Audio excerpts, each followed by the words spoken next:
From the book of Isaiah, chapter 14. And God said to Lucifer, the fallen angel, "O Lucifer, son of the dawn, you have been cast down to earth, banished from my kingdom." To which Lucifer replied, "One day I will ascend to heaven. One day I will raise my throne above the stars of God. One day I will be like the Most High."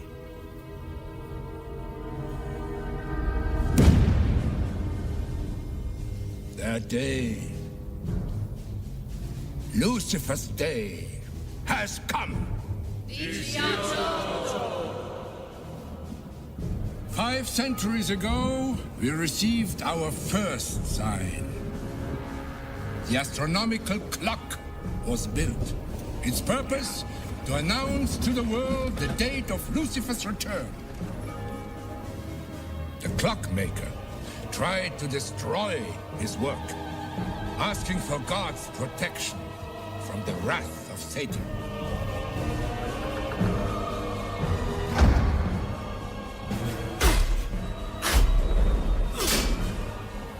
But in the end, God was no match for Satan.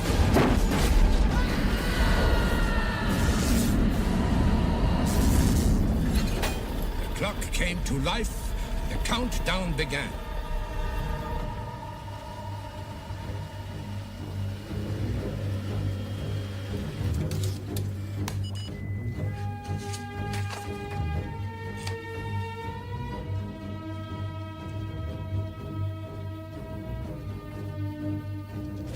Then, 2 decades ago, our second sign.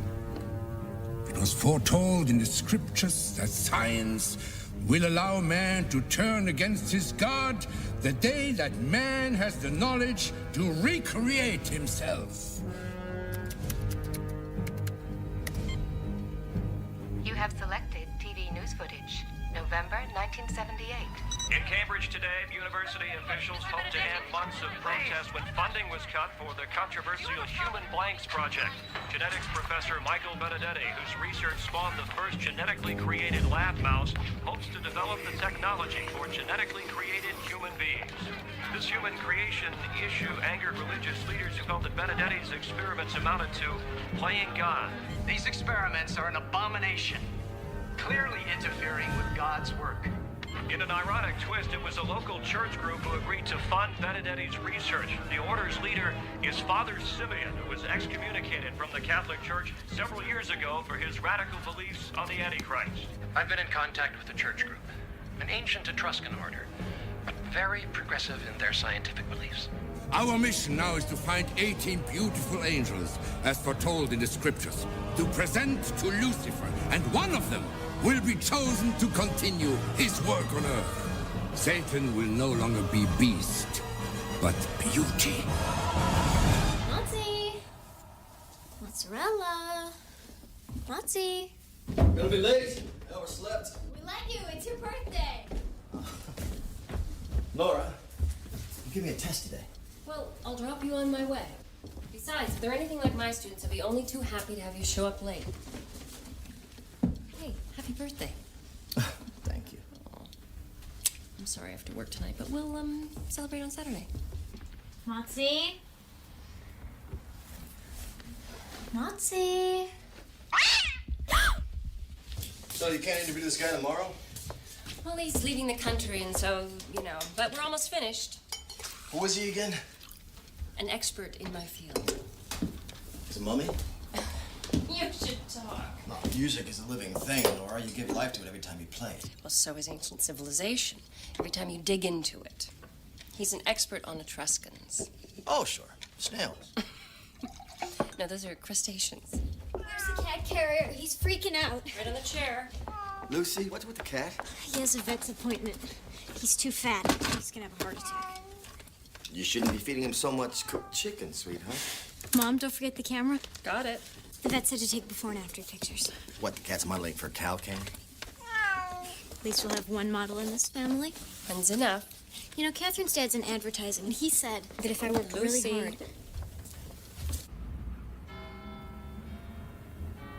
And so it was the sole purpose of the 15th, 16th, and 17th century composers to set God's word to music.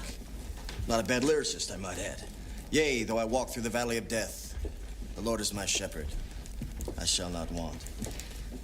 Likewise, this was not an invention of 20th century television, but of Vivaldi, creating an underrhythm to counterpoint the mesmeric recitation of 17th century church Latin.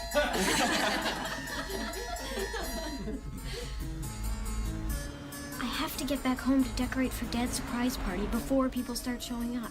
I know, dear, but Father Simeon flew in from Italy just for the day, and I have to interview him before he returns tonight. I'll call you a cab in a minute. All right, Mom.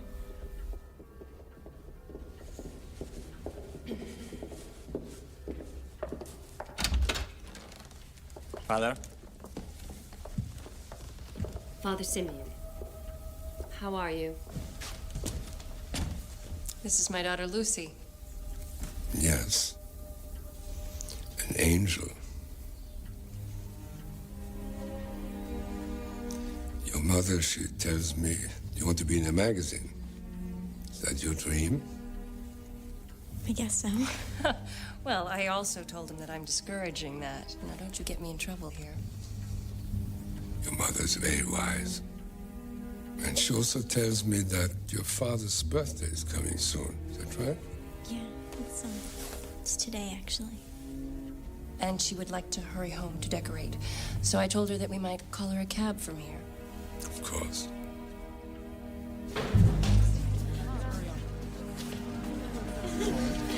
I'm sorry.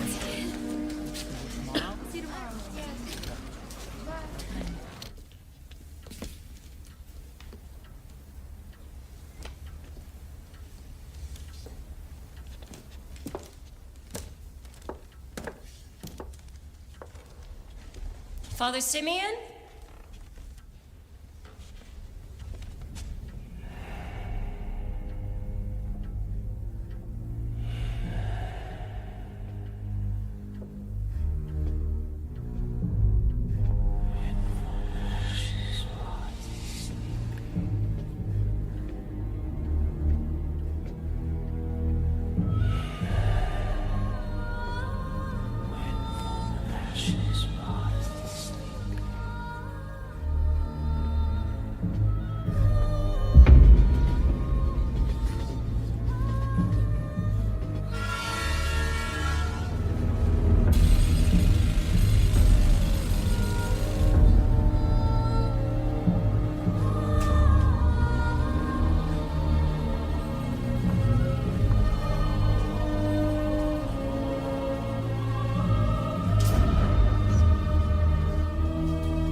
Surgery. All right. Is your mom inside? No, she's finishing an interview. You better hurry.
Where is she? Don't you even know where she is? Where is Mom? Where is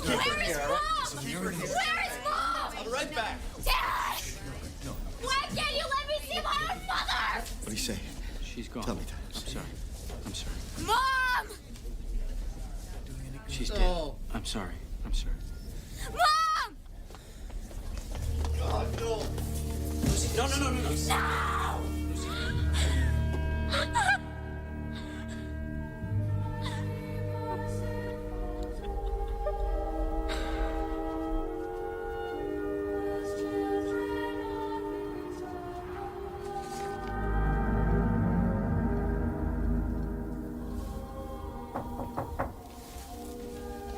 Hey. How you doing, man? Nora's notes. I'm just trying to find some answers.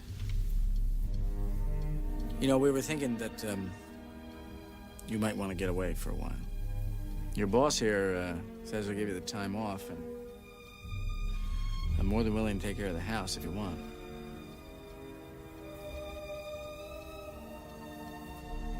I just wanted to say that,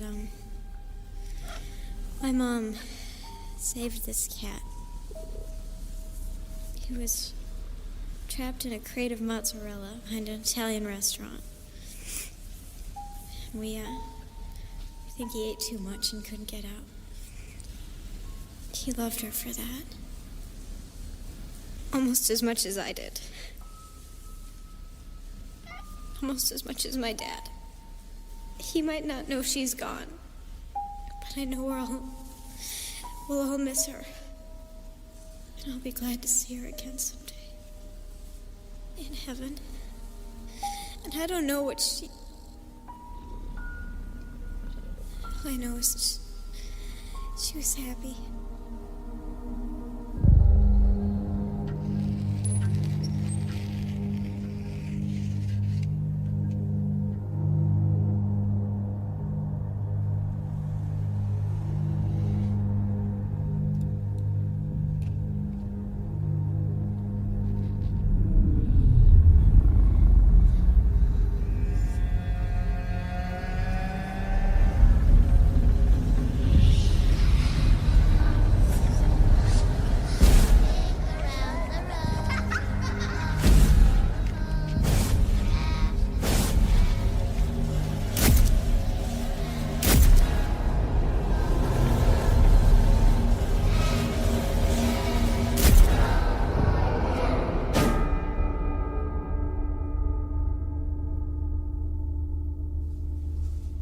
Now, the exhibits in this wing represent some of the earliest forms of figurative art, dating back to the mid-6th century BC, therefore making them almost 2,600 years old, younger than some of your parents. In this other section, you can see a large selection of household utensils. Stay together, girls, and no talking, huh?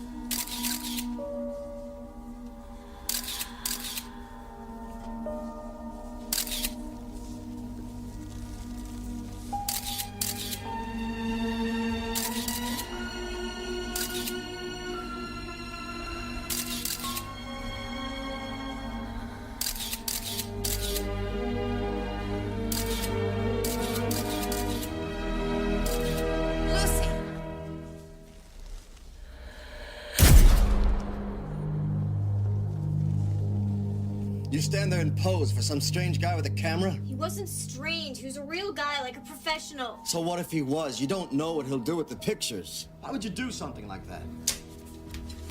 Because it felt good.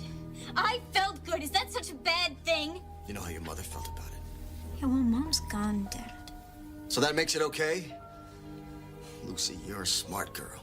If you need more time off school, just say so. Who cares? Why? All of a sudden you don't... Because I hate it. That's why.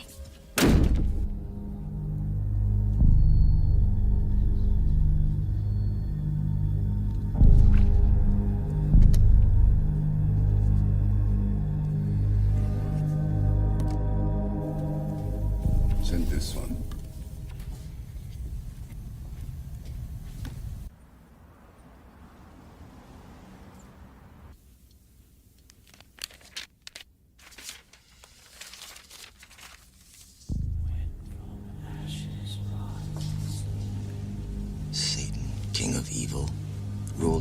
Christ. The child of grace. Would thy kingdom come if Satan could Christ's beauty so replace? Would thy will be done if Satan had, like Christ, a holy face?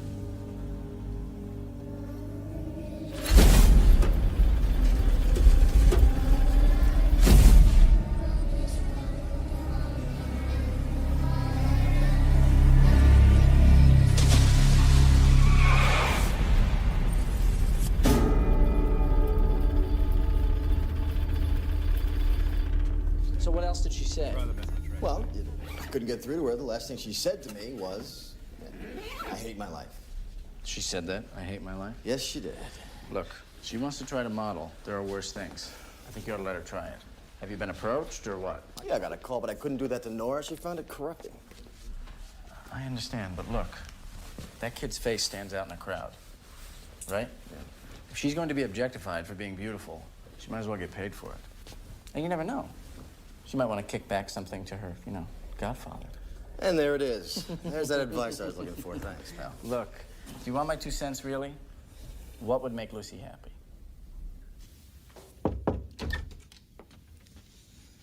Hi. Hi. You feel okay? I'm fine. Okay. You want to get some dinner? I'm not hungry. What is this? Came today. Express.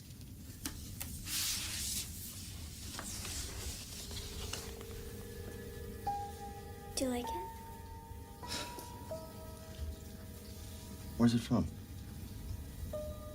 Florian Favino is a genius, and this kind of discovery is his trademark. Kathy in a mosque in Somalia. Annabelle in a soup kitchen in France. Look, he discovers them in odd places, but they're all making up to $10,000 a day on the runways of Paris and Milano. So, what's in it for you? 20%. In exchange, we cover 3 months training with Florian and his wife in Italy. We provide you with first-class tickets to visit her once a month. Wait a minute. Visitor? You gotta be kidding.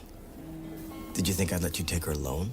I know it's a nervous idea, but if you like, you can check with the parents of Kathy, Nina, and Simone. It's a very generous offer. I'm sorry, I'm just very uncomfortable with being separated from my daughter right now. I'm sorry. Excuse me.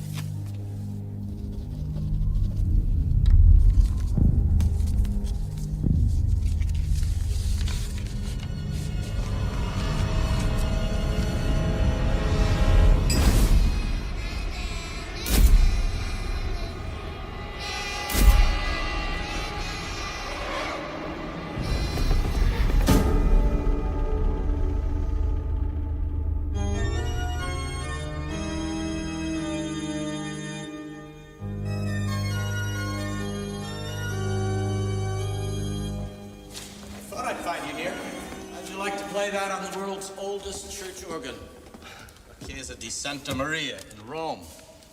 They're renovating and want someone to document their music archives. They sent this inquiry to the department and requested you by name. You're more famous than I knew. Read the part about how these works have been sealed since the 16th century.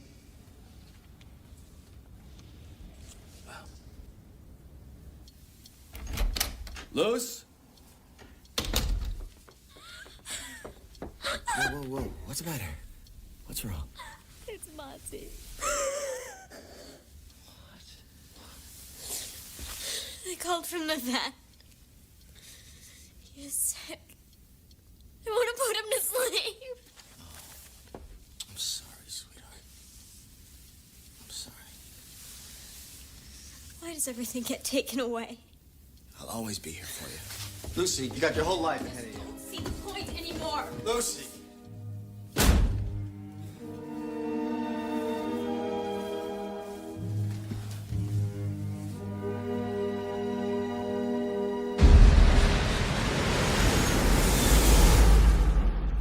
Are you awake? Now, I think I should be doing more stuff like this. You know, it's really sweet, not really, like, sexy. Because if you're just sweet, you can be in your underwear and it's not sexy. Because, you know what I'm saying? It's like Victoria's Secret, not a dirty magazine. You know what I'm saying? Yes, I do. Breakfast? Mangiare. Sì. Do you have anything like, boiled polo without salt or anything? Did you order a special? No. I'll go see. Boiled chicken? It's in honor of Motzi. I stopped by the vet's and told him that was his favorite dish. Did you get a chance to say goodbye before he left? Mm-hmm. I'm sure they'll take good care of him, honey. I didn't think so. No chicken. Maybe fish? See. Lucy?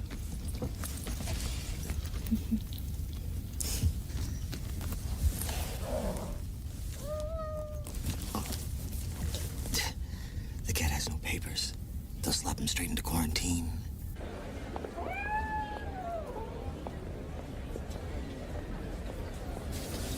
Let's stay calm, stare straight ahead. No eye contact. Buongiorno, signorina. Miau.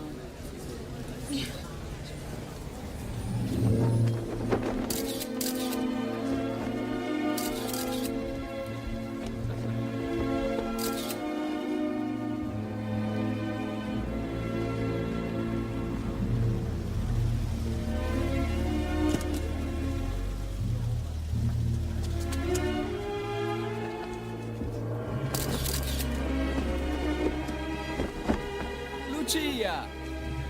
Bella, eh? Che faccia, eh? Hi, this is my wife, Gabriella. It's a pleasure. Nice to meet you. Hi. Faccia d'angelo. Sì. She says she's angelic.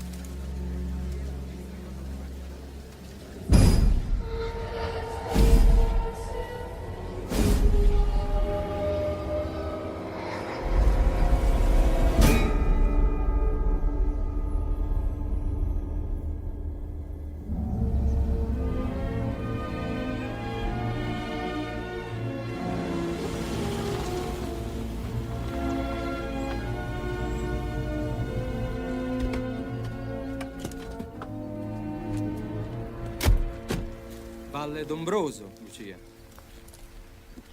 Wow.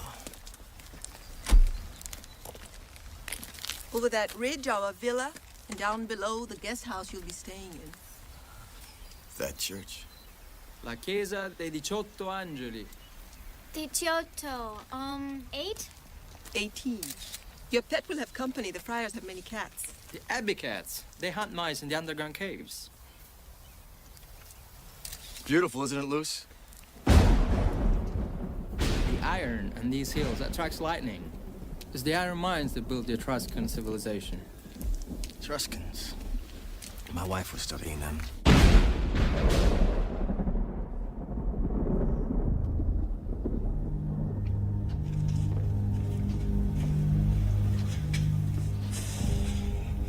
You said you wanted to speak with me. Yes, Dr. Benedetti. You have been on this project now for quite some time. I'm afraid your work is concluded. I don't understand. I thought we shared an interest in this research. We will arrange for your return to the States. What's going on here? This is all for a higher purpose than you could possibly understand.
Motzi?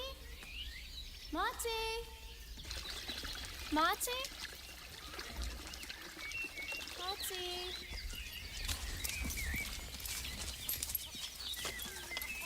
Have you seen a cat around?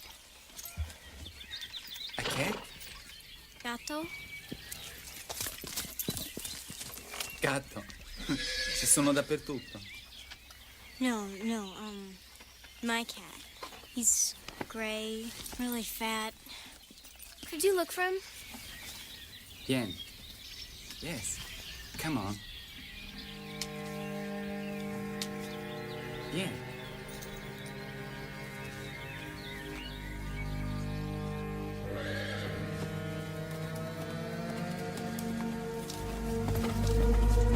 Lucy!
Hello?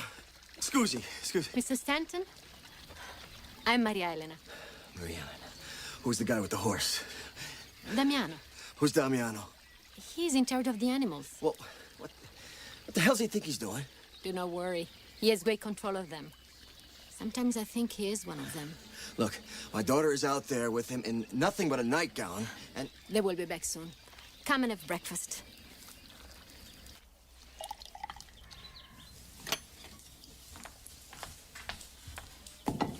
May I do anything else for you? I think I should call the police.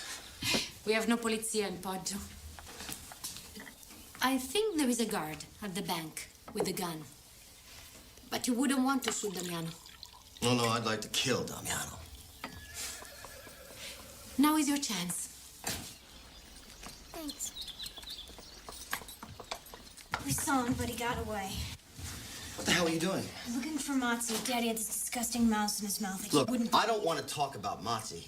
He's not even supposed to be here. I don't want you riding around the countryside with some stable boy, half naked, that you don't even know. Dad, you don't understand. He There's put no the excuse for phone that. right You know better. Now go get dressed. I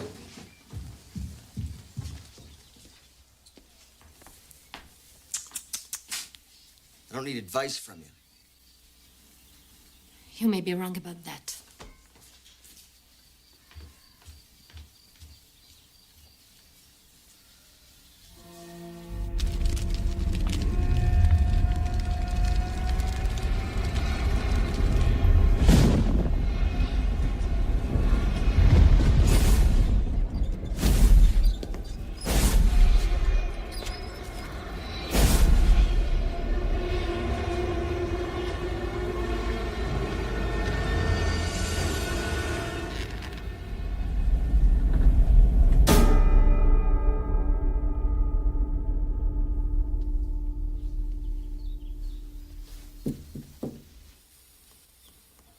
Yes. I apologize for my anger. I don't usually...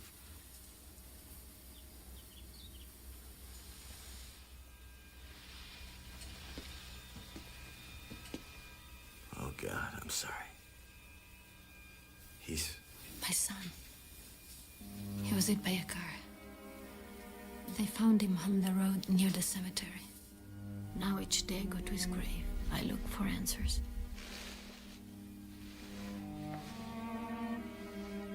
He was beautiful. Do you have another child? Yes. And I would do anything for him. Listen. My problems are of no importance to you. Well, again, I'm sorry.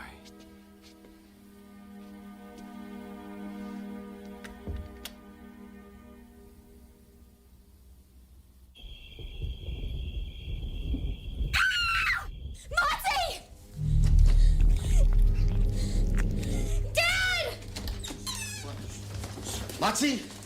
Moxie, drop it! Drop it! Monty!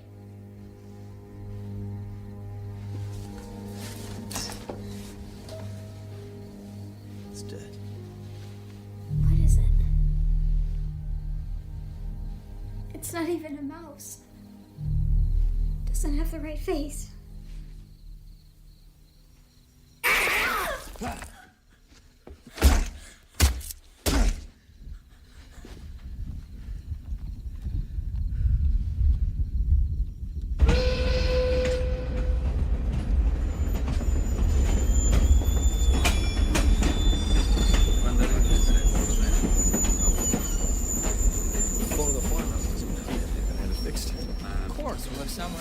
Taking you to work. All right.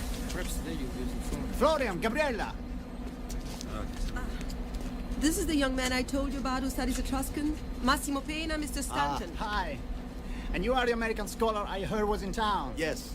He's a scholar himself. Oh, just a seminary student, actually. Not in your class. But I am a fellow traveler. My studies are in Rome.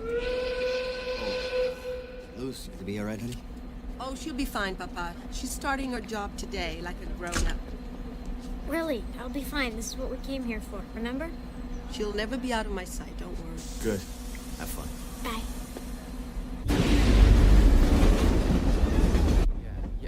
There you are. So you are interested in Etruscans? Well, my wife was, yes. Oh, well, this is the place. Like the church above your valley. Was once Etruscan. Well, that's called, Il Diciotto. Oh, very good. La Chiesa dei 18 Angeli, the Church of the 18 Angels. A very strict monastery now. The rector allows no visitors. Massimo, Signor Stanton's not interested.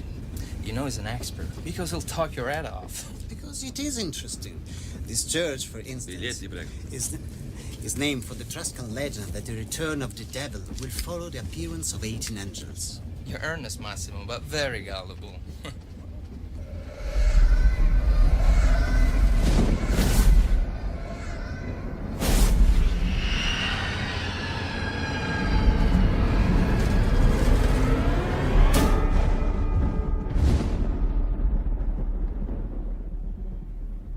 Todd, can you hear me okay? Yeah. Listen, I've got the number where we're staying. Oh, you're there now? No, I'm here at the church. You're kidding. You're working already? So how's it going? Well, in a word, it's, strange. Strange? What do you mean strange, man? You're in Rome. Come on. La Dolce Vita. What do you mean strange? Well, you name it. You know, the house we're staying, the people, the whole setup. Yeah? How's Lucy doing? Well, she's upset at me right now. So when do you think my cat will come back? When he's hungry. He's sick. He needs medicine. My dad knew that.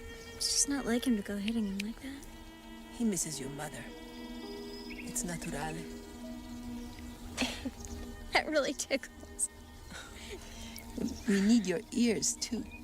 Why is the cat's there? No, it was. But it brought in a mouse. Some mutant-looking thing, god-awful face. You know, I don't know, like something that Professor in the news a while back. Benedetti. Right.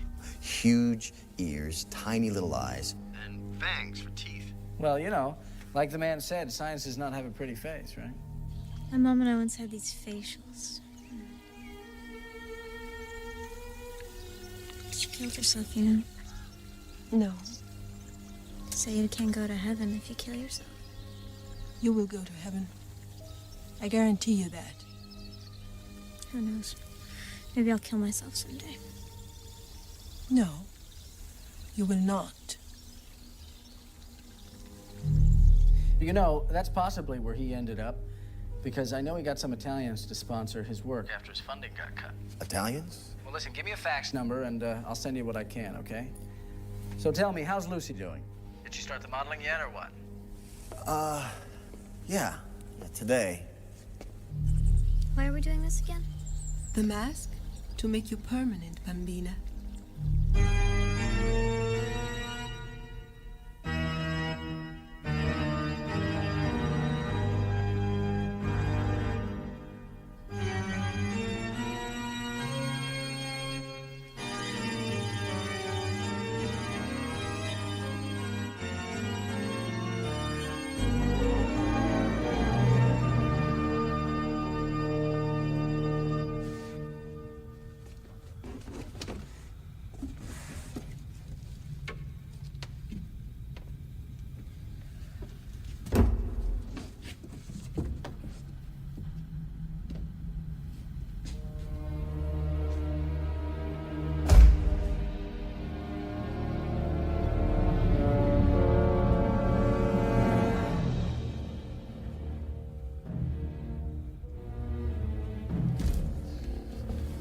A child was just brought in. A dead child!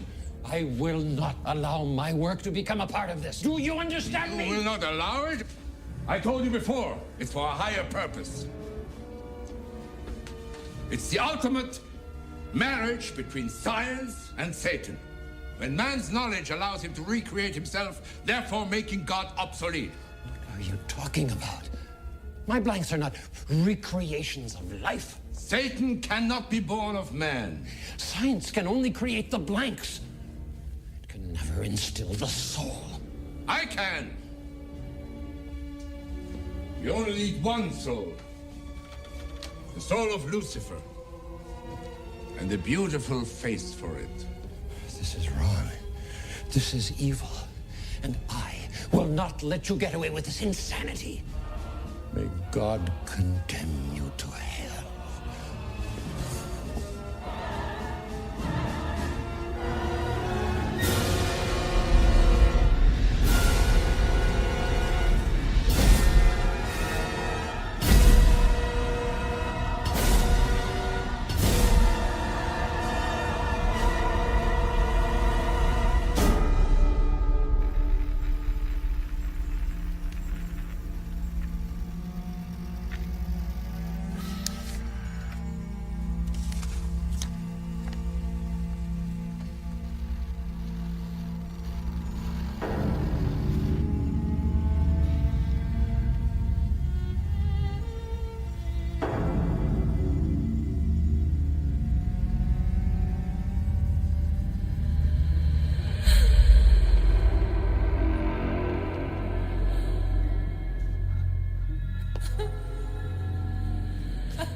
You are interested in genetics?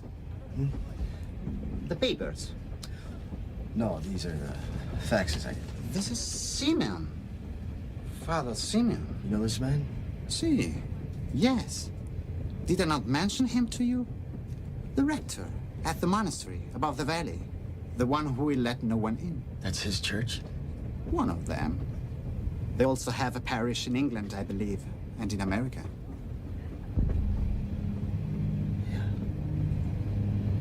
Boston.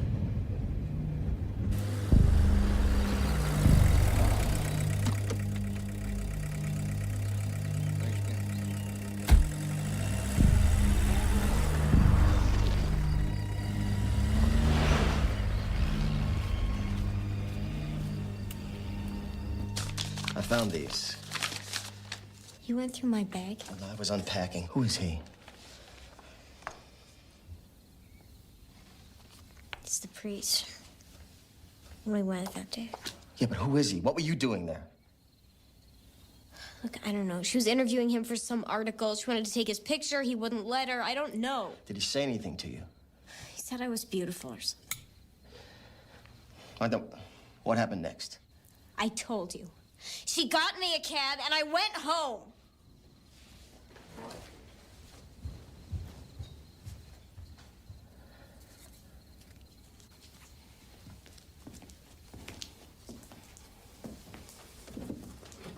Lucy. Luce. Listen. Look at me. I want us to go home. We start my book soon. You can model in Boston. Something's wrong here, sweetheart. Nothing's wrong. The only thing wrong is that Motsy's gone, and you've been acting weird since we got here. We'll look for him tomorrow. I'm going to. Look, Damiano thinks they could be at the monastery because they feed them there. No, Lucy, listen carefully. I'm sorry I struck the cat. I will look for him tomorrow. Find him or not, we're leaving.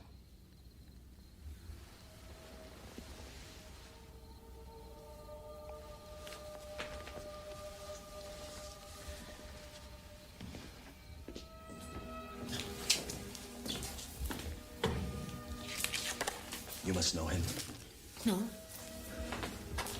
The church on the hill, the monastery. You've never been there. They allow no one in. Look, this man, this priest, was the last person to see my wife before she killed herself, and now he's here, and we're here. Then leave if you must. Just go. Look, I'm sorry about your wife. Maria Elena, tell me. Tomorrow I say goodbye to my son. Then I do make arrangements to leave.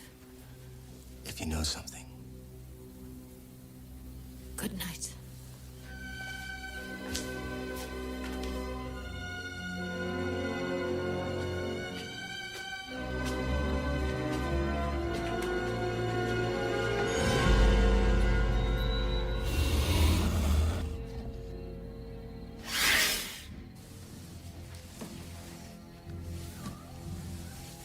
Motsy? Motsy?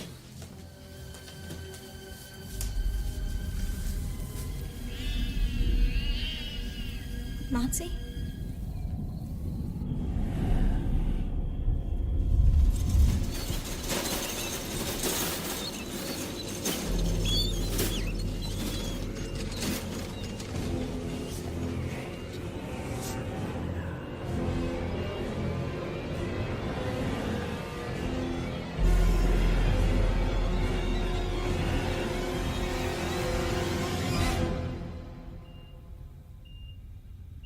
God creates man in his own image. Thus, Satan cannot be born of man, instead using man to create vessels of perfection. For his triumphal return to earth. See note.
looking for Cat and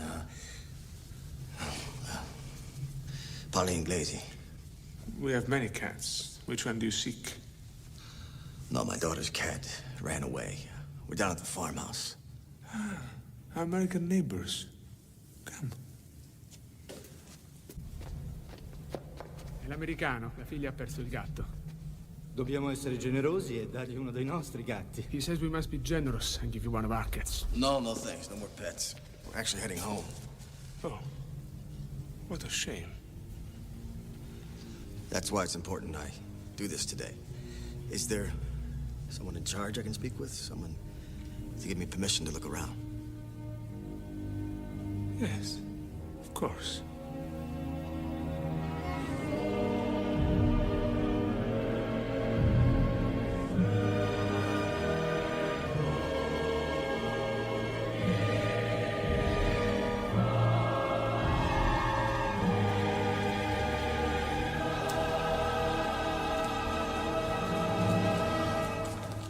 Padre, il signore qui abitava a Ledambroso, è il nostro vicino.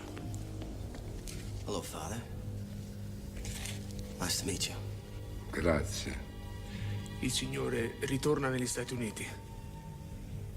Perché? Prima della Santa Pasqua? He says it will be a pity for you to miss the pageant of Easter. You do speak English? Pochissimo. Sono senza speranza. He's saying that he's hopeless. But you had a conversation with my wife, Nora Stanton. Ha conosciuto sua moglie, la signora Nora Stanton. Sì, sì. La scrittrice. Ma non è mai tornato. He's saying, yes, the writer. Is she with you? She never came back. No. She's not with me anymore. La moglie non sta più con lui. Capisco. In America ci si divorzia facilmente. What did he say? In America divorce is too easy. She ended her life. You were the last person to see her. Now, I want to speak to you, and I want to speak to you in English. Did my wife say anything to you to give you any indication? E dice che la moglie si è suicidata. Le ha detto qualche cosa prima? Io ho fatto solo delle domande, io ho dato delle risposte. He's saying she only asked questions and he only gave answers. Un'intervista. Interview. Well, that's not true. He remarked how beautiful my daughter was. They had a conversation. And she does not speak Italian. He spoke in English. Mi scusi. No, excuse. Please, I need to speak to you about my wife. Please.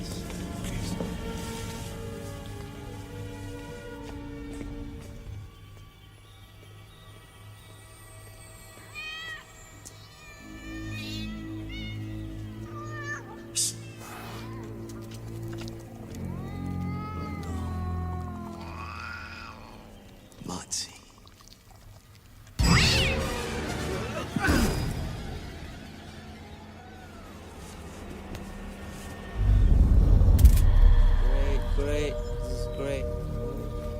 Okay, your chin up to me more. Okay, Lucy. Like that. Lucy! Lucy!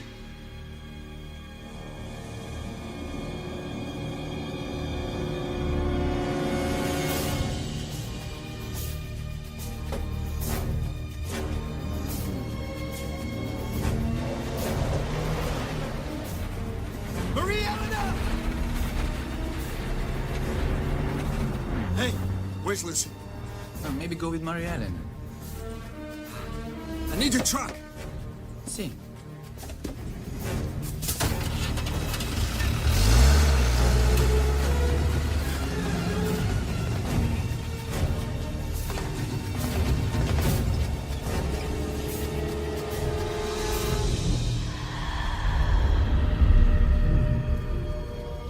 Beautiful.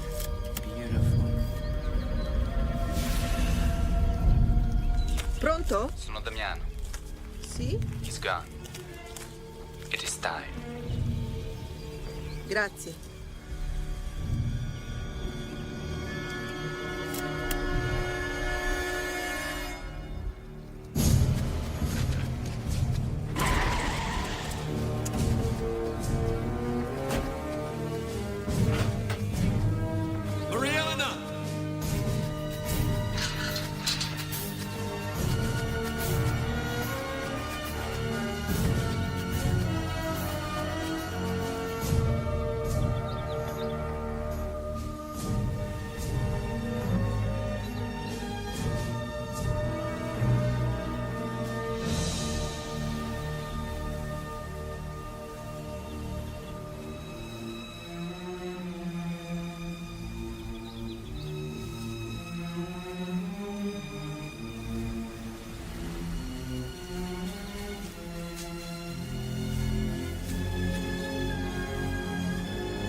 Bye.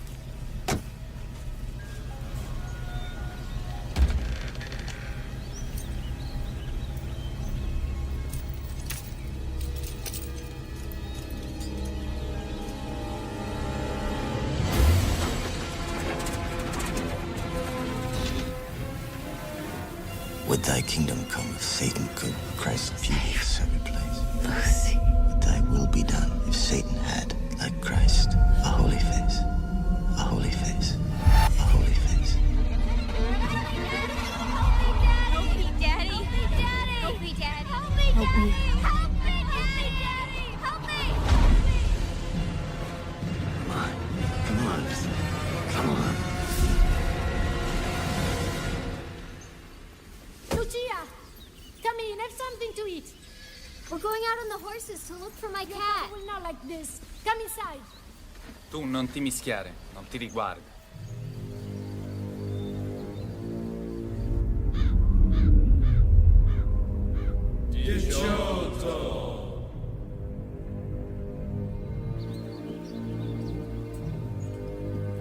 Oh.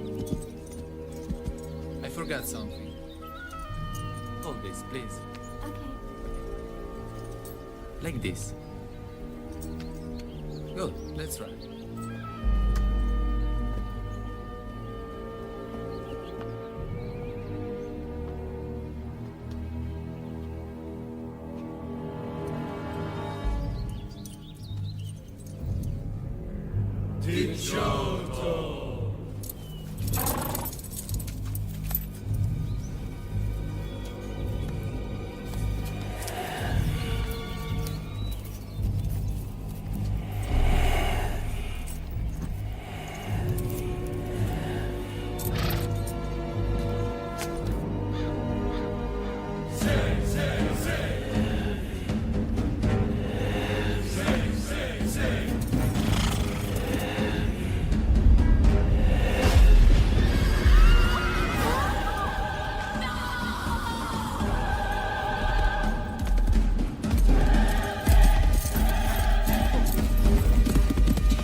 Cảm ơn tất cả các bạn đến với video nhé.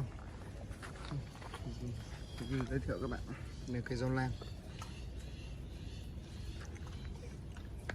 vườn này trồng xuyên canh xuyên cư. Cây rau lang đây là mình dòng để mình lấy rau thôi, mình không lấy củ. Rau luộc xào mẻ rất là ngon. Thời tiết Bắc Bộ đang mưa, các bạn nhìn nhé, hạt mưa rơi xuống này.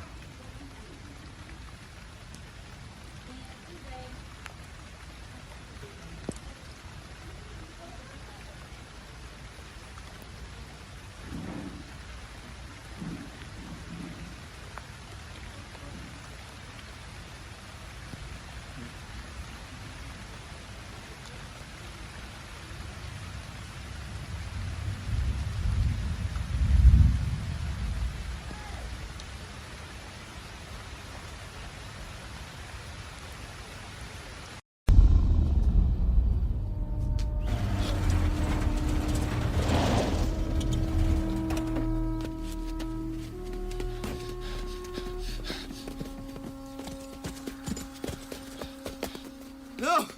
No! What? Oh, God, Lucy!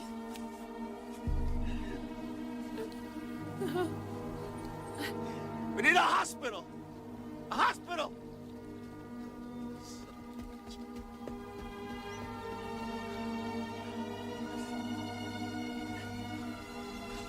No. Hurry!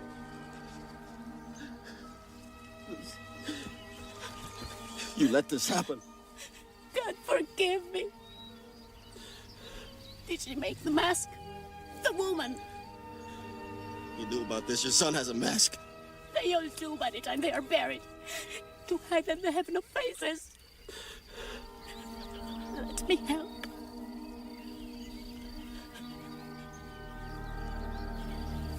I will take you.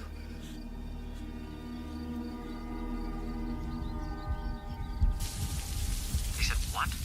Brain dead. She was caught in a rope around her neck.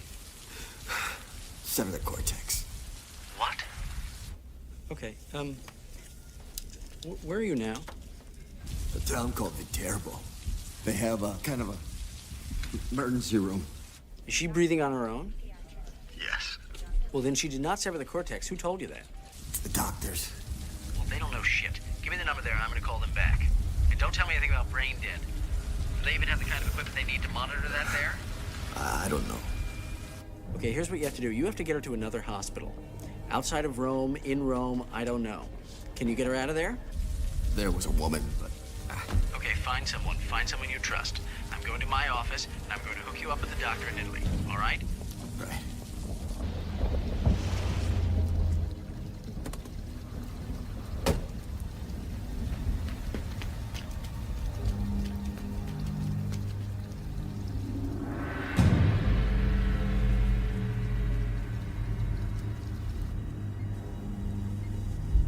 Grave, sono molto preoccupato.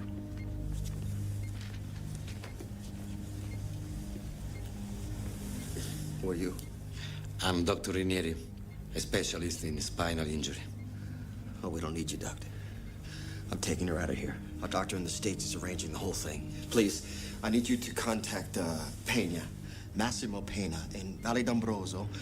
Tell him what's happened and ask him to please come here now. Please. But, Signore, there is nothing that can be done. We'll see about that. I deal often with patients in her condition for organ transplants. I was going to suggest we move her for that purpose. Wait a second. You listen to me. This child is not brain dead till I hear from someone who knows. She's leaving here, and she's leaving here in one piece.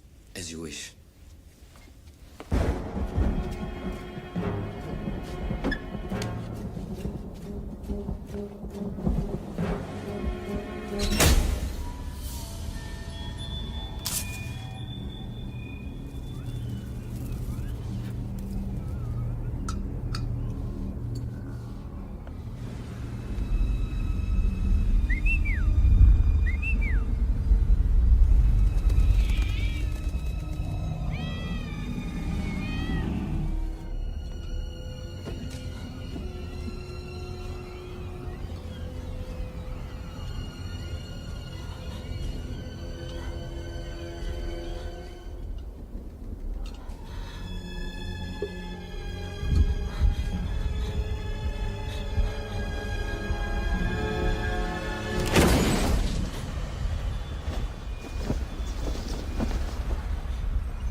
Yes, well, then beep him then.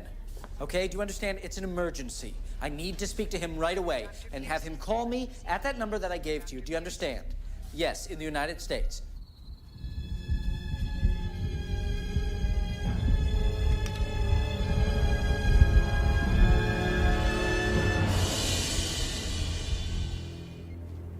There is a call for you, signore. They say for America. Would you stay with her, please? Sì.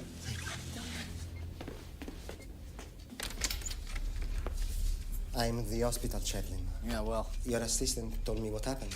Now's not the greatest time, Father, okay? Very well. Wait, Father? I'm sorry. I apologize. I guess I'm not the right guy for this, you know? I always thought religion was a little paganistic. Were you able to reach Senor Pena? Si, he's coming. Thank you. Hello, Todd. Hello?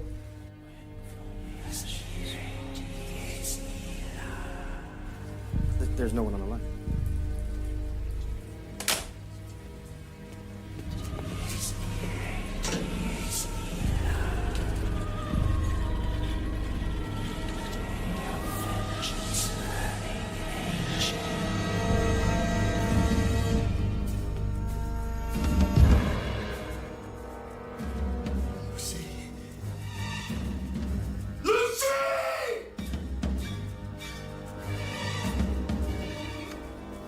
Nurse!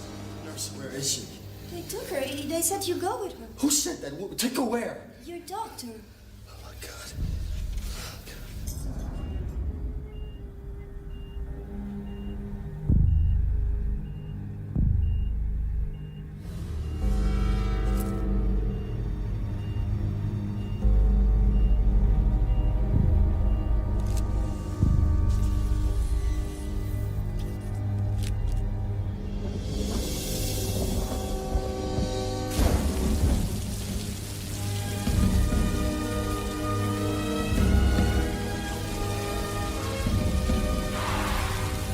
Is she all right?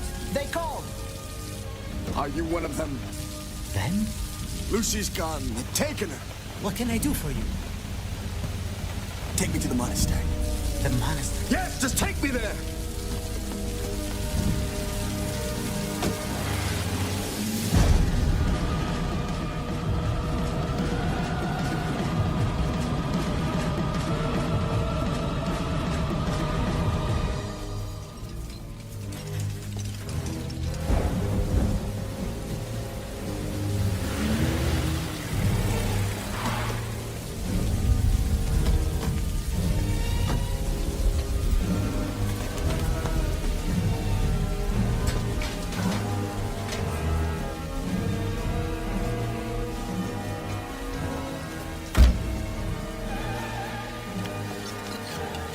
Do not do this. We call the police.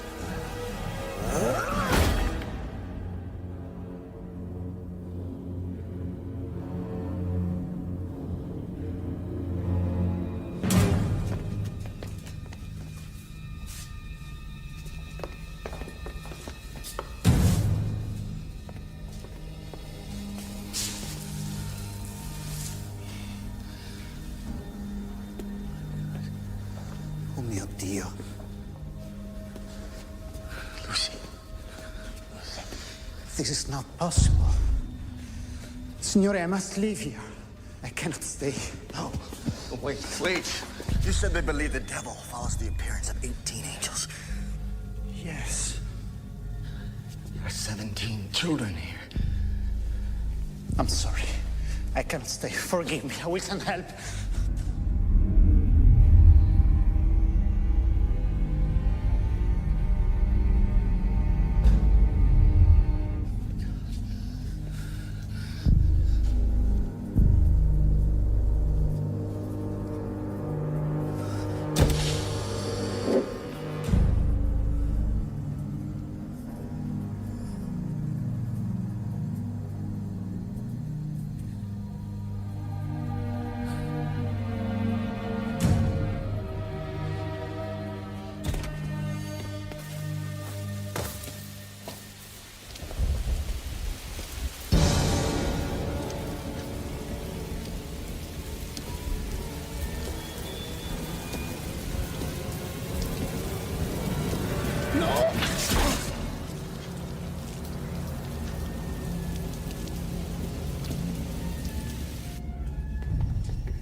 You...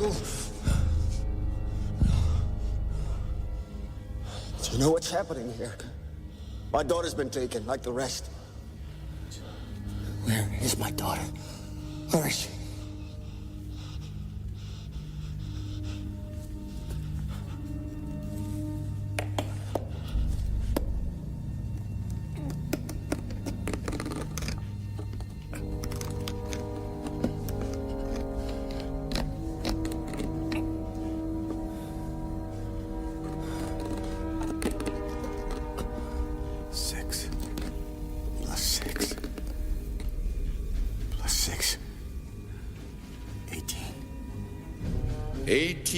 Signor Stanton.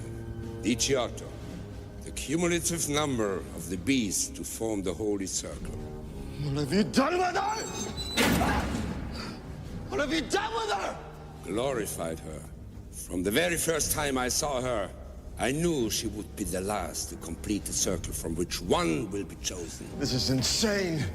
This is madness. It is not madness. It is prophecy between science and Satan, designed to separate man from his God at the exact hour designated by Etruscan scripture. No, wait! Is she alive? Tell me where she is! She's achieving perfection, like the others who lie in readiness, unaware that the best will be chosen, rising like Christ did on that glorious day. No longer beast, but beauty. Don't do this! She's my child. My flesh and blood. Then let it spill like Christ did for the ages.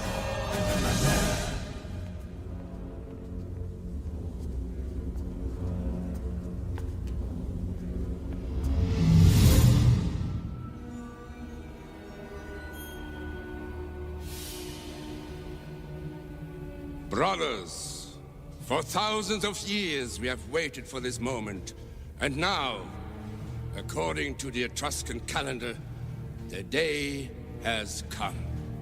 The day of the 18 angels.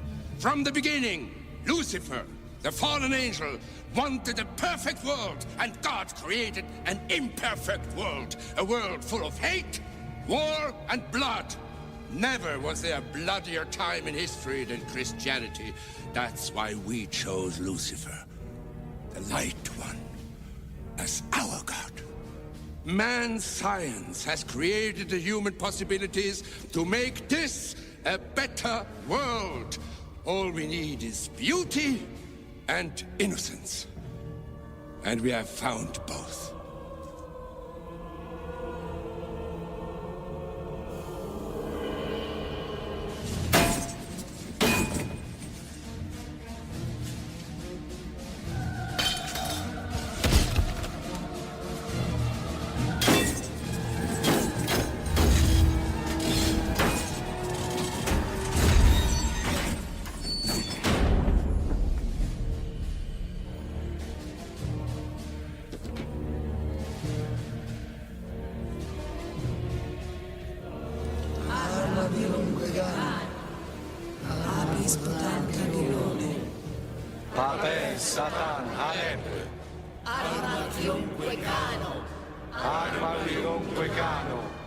God is dead. Let's resurrect Lucifer.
I'm sorry. We lost her. Can I see her?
Lucy?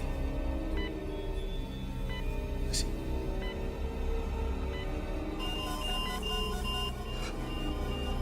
I need a doctor here! Doctor, please! Doctor! I need a doctor!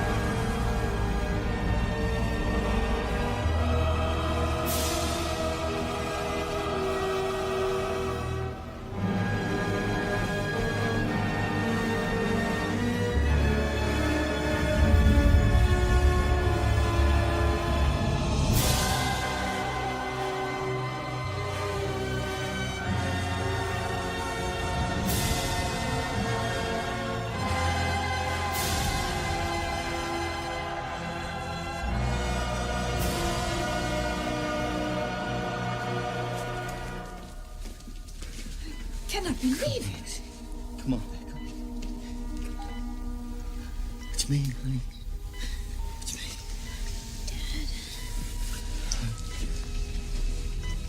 I held you.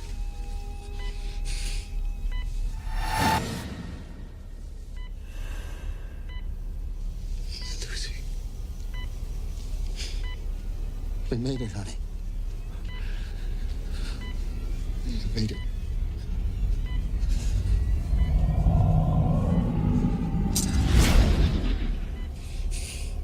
You're back.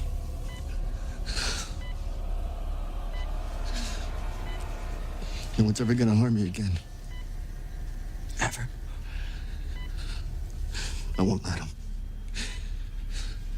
Tell me you're okay, honey. You're all right, aren't you, honey?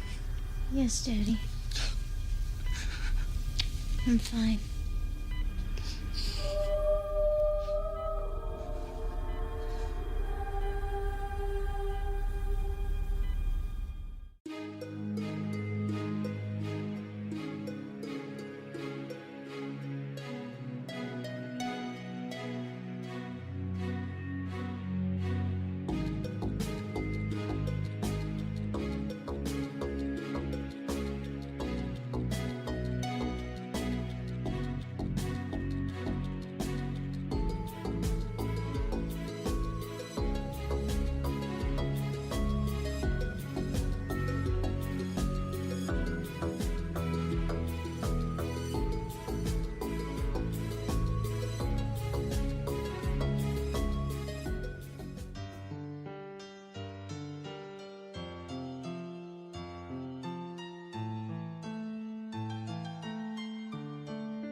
The quarterback who vanished in the woods.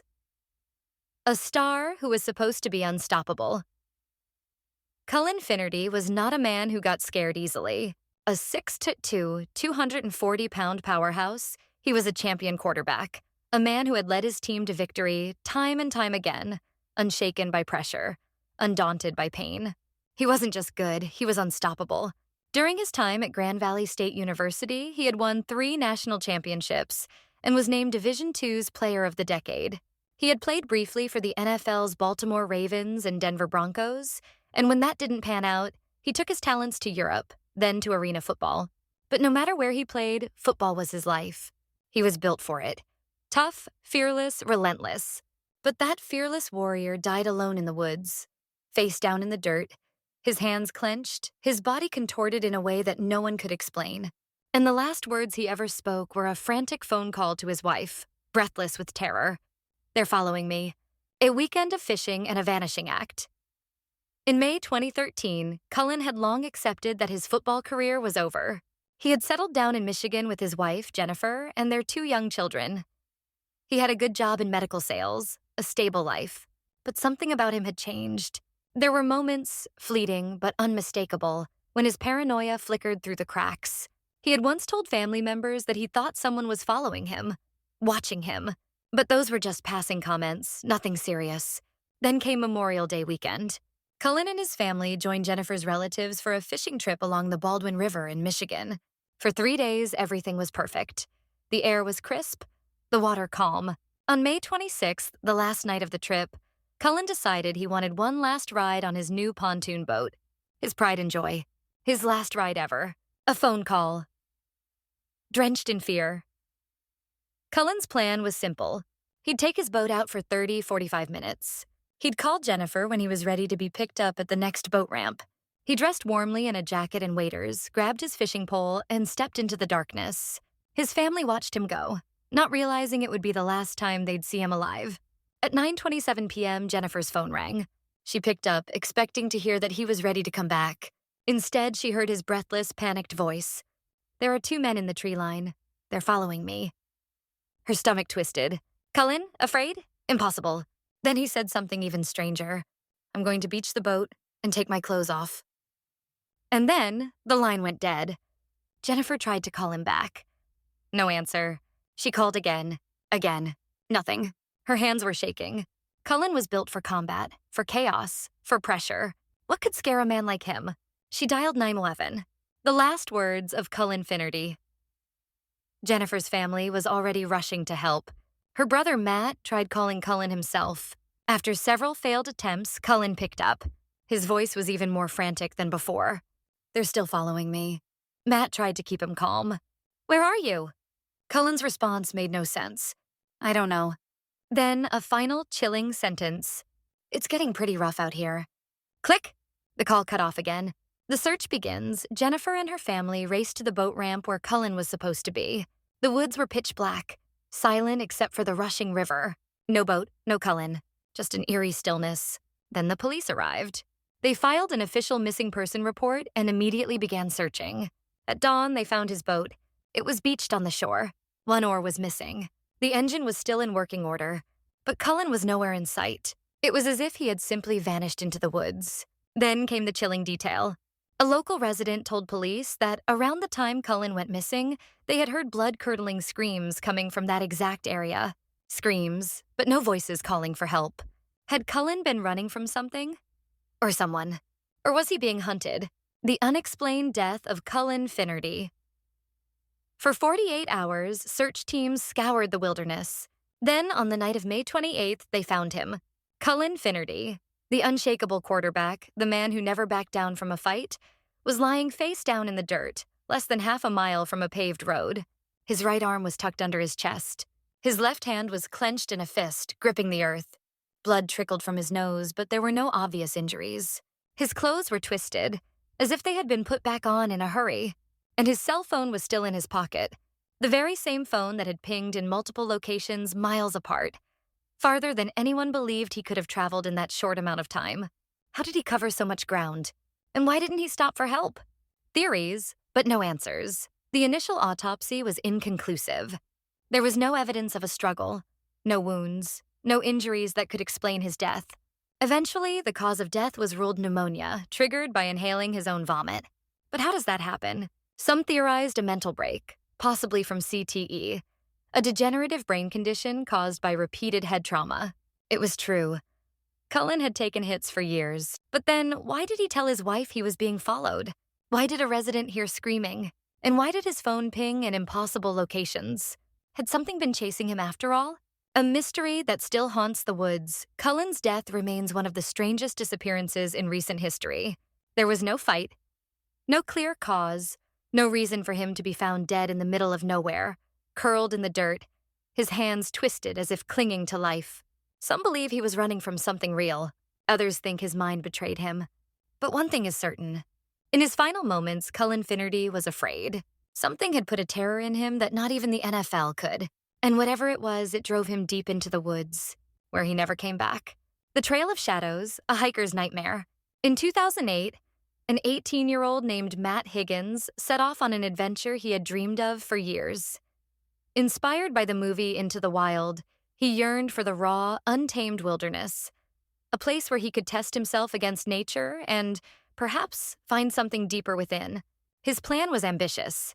He would hike the entire California section of the Pacific Crest Trail, a grueling 1,700-mile trek stretching from the scorching deserts near the Mexican border to the misty forested mountains near Oregon. It was a journey that would test his endurance, patience, and ultimately his sanity. Matt was no stranger to the outdoors. He had spent his childhood hiking through the wilds of Oregon, camping in both marked and unmarked territories, navigating through dense woods where predators lurked unseen. But nothing, not even his years of experience, could have prepared him for what awaited him deep in the Lassen National Forest. A silent encounter. The first weeks of his hike were uneventful, even serene. He moved at his own pace, camping wherever he found a clearing, surviving on carefully rationed food. The occasional rattlesnake or unexpected dehydration spell was nothing new. But as he entered the remote, suffocating depths of Lassen National Forest, the air itself seemed to change. The trees pressed in closer, their gnarled limbs intertwining overhead, casting deep, shifting shadows even in broad daylight. The silence became oppressive. One afternoon, as he rounded a bend in the trail, he saw them. A man and a woman sat on a boulder just off the path. They were dressed entirely in white, loose, flowing clothes that seemed out of place in the rugged wilderness. Their faces were gaunt, their skin pale and smeared with dirt. The man had a thick, wild beard. The woman's hair was long and tangled. But what sent a chill creeping up Matt's spine was their eyes. They weren't merely watching him. They were staring at him, unblinking, their expressions unreadable. The longer he looked, the more unnatural they seemed. Their clothes were ragged, yet they sat in eerie stillness, their posture unnaturally stiff. Something about them felt wrong, as though they had been waiting for him. Matt hesitated, forcing himself to glance away.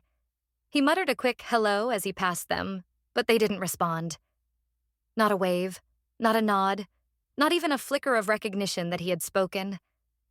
Just those vacant, dead-eyed stares following him as he walked by. Unease prickled the back of his neck, but he shook it off. Maybe they were drifters. Maybe they didn't speak English. He had no reason to worry. Or so he thought. The first violation. That night, Matt set up camp well off the trail, pushing deep into the trees for privacy. He followed his usual precautions, hanging his food high in a tree to deter bears. The air was thick and still, the kind of night where sound seemed to carry forever. But exhaustion overtook his unease, and soon he drifted into sleep. Sometime in the early hours, he stirred. A noise had woken him, a rustling just beyond his tent. At first, he thought it was just the wind shifting through the leaves. But then, something moved. A sound too deliberate. A faint crunch of leaves. Matt held his breath. Every muscle in his body tensed. He could hear his heartbeat thudding against his ribs. Then, another step, and another. Slow, measured. Someone or something was approaching his tent. Frozen in place, he gripped the handle of his knife. His ears strained in the suffocating darkness, trying to track the sound. Then, just as suddenly as the steps had started, they stopped, Silence. The kind of silence that suffocates. The kind that makes you feel like you aren't alone. Minutes stretched on, but Matt didn't move. His pulse pounded in his ears. The air inside the tent felt thick and stifling. Finally, after what felt like an eternity, his exhaustion overtook his fear, and somehow he drifted into a restless sleep. Dawn came like a fragile promise of safety. Matt unzipped his tent, blinking in the pale morning light, and stepped outside. That was when he noticed it. His food bag was gone. Confused, he stepped closer to the tree where he had carefully secured it the night before. At first, he assumed a bear had gotten to it. Perhaps it had clawed through the rope and dragged the bag away. But when he looked down, his stomach dropped. Boot prints. Human boot prints. 2 distinct sets. They led from the edge of his campsite to the base of the tree where his food had hung. But that wasn't the worst part. The prints didn't just stop at the tree. They continued, circling his tent. Pacing around him as he slept, a shiver crept up his spine. His blood turned ice cold. The people in white had followed him. They had been here, standing right outside his tent while he was asleep. Watching him, waiting. His skin crawled as he retraced the steps. They had moved quietly, efficiently, never making enough noise to wake him. The realization made his breath come in shallow gasps. He had spent the night completely vulnerable while they prowled outside, just inches away. Matt's hands trembled as he packed up his gear. He had to keep moving. He had to put as much distance as possible between himself and whatever those people were. But deep down, he knew the truth. They weren't done with him yet. The story then continues into the even more terrifying experiences he would endure in the following nights, with whispering voices, circling footsteps, and a flashlight that would illuminate his tent in the dead of night.